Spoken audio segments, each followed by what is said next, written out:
Our nation needs a new direction.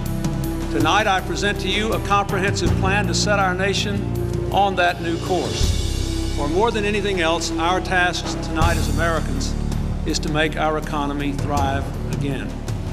Beginning in about late 1989 and then through the early 90s, the economy had gotten weak, and then we had a recession.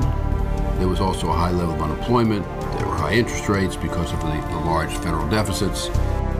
President Clinton really made the decision that without a serious deficit reduction plan, we would never get the type of sustained expansion going that was needed for our country. If we take this important first step now, over the long run, we will see deficits go down and jobs go up. There were many people who called for deficit reduction, but when President Clinton actually came out with the details, it was a fight from day one. It's the same old deal. It'll raise taxes, it'll raise spending, it'll increase the deficit, and it'll hurt the economy. Every single stage was a struggle. Every single stage you could taste failure, you could taste defeat, but somehow we always move forward. We ultimately passed in the House by one vote, and the Senate was a tie vote, and the Vice President broke the tie.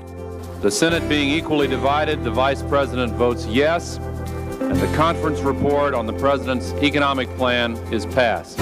Almost the moment that the deficit reduction plan was announced, the major newspapers all reported that long-term interest rates were falling, and we started to see the investment in our country start to grow.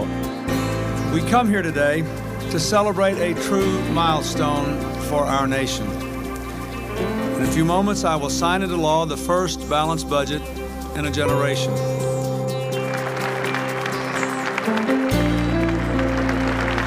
Tonight I come before you to announce that the federal deficit, once so incomprehensibly large that it had 11 zeros, will be simply zero.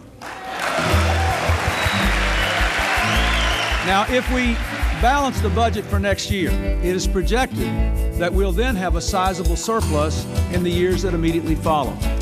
What should we do with this projected surplus? I have a simple, four-word answer. Save Social Security first.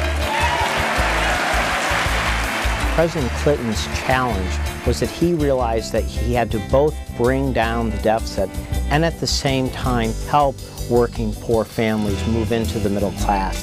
America is once again the world's strongest economic power. If we want it to stay that way, we've got to have a government that helps each and every one of us to get an education and to have the opportunity to renew our skills.